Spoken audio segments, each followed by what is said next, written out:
इसको बैठा लो, जीवन में काम आएगी, ये वस्तु काम आएगी, क्योंकि विपक्ष जोरदार है, माया कोई साधारण नहीं है। विश्वासी साधक का भगवान स्वयं जुम्मा ले लेते हैं कि मेरे प्रभु जो करेंगे वो मंगल करेंगे। तो परिस्थिति बुरी दिखाई दे सकती है,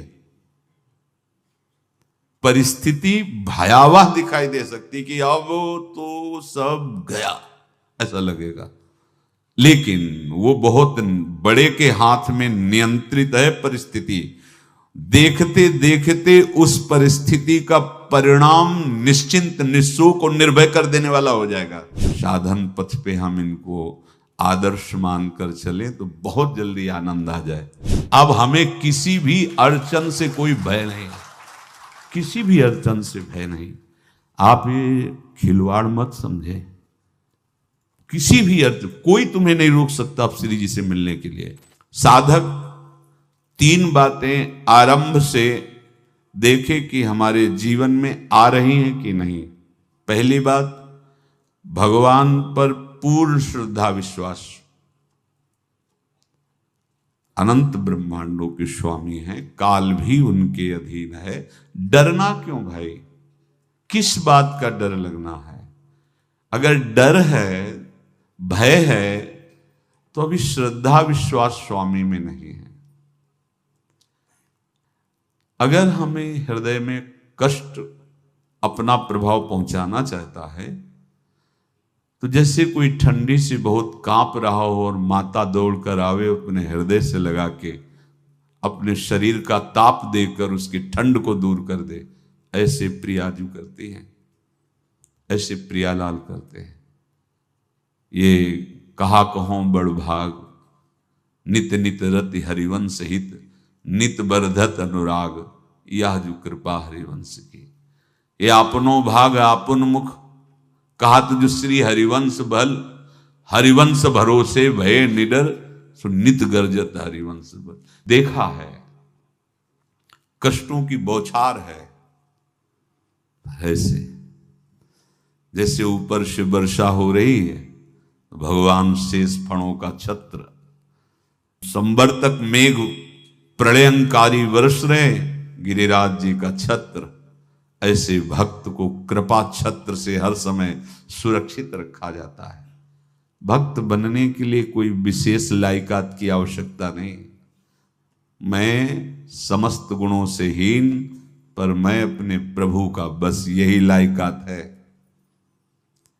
प्रभु की सिवा यदि आपका कोई अन्य आश्रय है तो आपको धोखा लगेगा। नहीं तो सच्ची कह रहे हैं, इसी जन्म में निहाल हो जाओगे।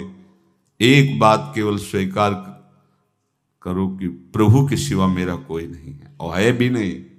स्वीकार कर लोगे तो तुम्हें अनुभव में आने लगे। हम प्रतिपल देखते हैं, प्रतिपल, वो केवल अपनापन चाहते, केवल अपनापन, कोई दूसरा नहीं होना चाहिए। बस कहां बाहर तो देखो आप सब हमारे हो, अंदर से नहीं हो। अंदर से आप सब श्री जी के हो और हम आपके सेवक हैं।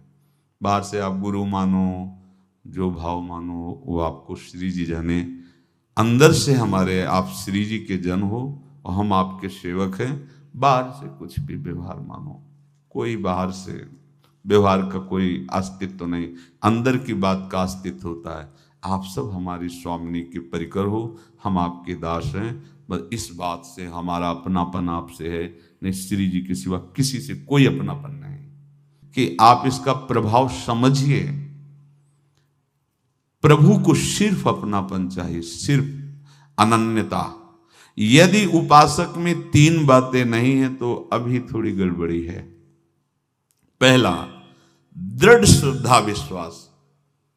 दृढ़ श्रद्धा, अब नहीं, अब नहीं, अब नहीं, अब तो हाथ उठने का समय आ गया। अब क्या, अब नहीं, अब गाहक मत फंसाओ, बाजार बंद करो, हाथ उठा लो, चलो अपने घर चलो, समय आ गया, घर चलने का समय है।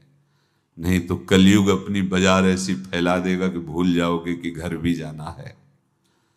दूसरी बात, जो गुरु ने भजन दिया उसमें तत्परता। सच्ची मानिए। जीवन भर कभी इस प्रमाद को गुरु कृपा से आने का अवसर नहीं दिया गया कि चैन से सोए हों और चैन से खाए हों। पूरे जीवन में कभी सुविधाओं को स्वीकार नहीं हुआ, पर साधन मार्ग में कभी भी शिथिलता नहीं हुई, तत्परता है। प्रभु पर पूर्ण श्रद्धा विश्वास और गुरु प्रदत्त साधन पर तत्परता, और तीसरा खास विषय इंद्रियों से भोगों को न भोगना। तब ये जो रंग है परमार्थ का, तब अब 2-4 माला की मनमानी आचरण किए कहते हैं हमें भगवदानंद की स्फूर्ति नहीं होती। आपने रास्ता रखा है भगवदानंद का, बाजार लगाए बैठे हो अंदर हृदय में अन्य आसों की, अन्य भोगों की, अन्य चाहों की, अन्य मान्यताओं की। अरे खाली करो, ये सब माया का खेल है। एकमात्र प्रभु, बस जब ठन जाएगी ये बात। अच्छा गौर से देखो क्या है, जब चलोगे तो क्या होगा। चलने की तो सोचो, उस दिन की सोचो जिस दिन चलना है, और किस दिन चलना है पता ही नहीं है। तब तो और होश में हो जाओ। आपको कोई भी यहां सहयोग देने वाला नहीं, कोई भी वस्तु आपकी नहीं, कुछ भी आपके साथ नहीं जाएगा। तो होश में हो जाओ, संभाल लो, आगे की गति मत बिगाड़ो। 3 बातों पर ध्यान दीजिए। श्रद्धा और विश्वास अटूट अपने इष्ट पर। दूसरी बात, हमारे हृदय में जो गुरुदेव ने उपासना का बीज रोपण किया, तत्परता। देखो आपको हृदय की बात कहता हूं, माया के पास केवल प्रलोभन है, ये सुख में बांधती है। सुख का प्रलोभन अच्छे से सजा के पेश करके देना, साधक को भ्रष्ट करना, ये इसका स्वभाव है माया का। माया किसी व्यक्ति का नाम नहीं, किसी शरीर का नाम नहीं। भगवद विमुखता जिस वस्तु व्यक्ति स्थान से हो वही माया है। माया का मतलब थोड़ी जिसे कोई स्त्री शरीर पे आरोप कर दे या पुरुष शरीर पे आरोप कर दे, ये तो माया है। तो और क्या है? मैं, मोर, तोर, तय और जहां तक इंद्रियां जाएं, जहां तक मन जाए, सब माया ही है।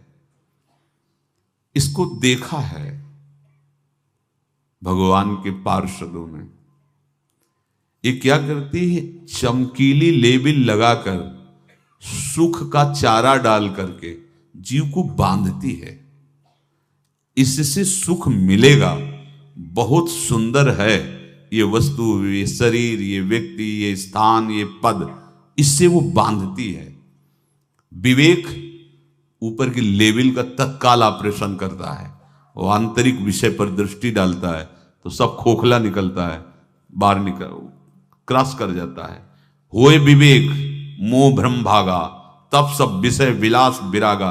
अज्ञानी उसी आकर्षण सुख में बंध जाता है, और सुख तो था नहीं, बंधन इतनी जोर का हो गया, अब मुक्त हो सकता नहीं, तो उसके हृदय में लगता है इसके बिना जी नहीं सकते, इस नशा के बिना, वस्तु के बिना, व्यक्ति के बिना।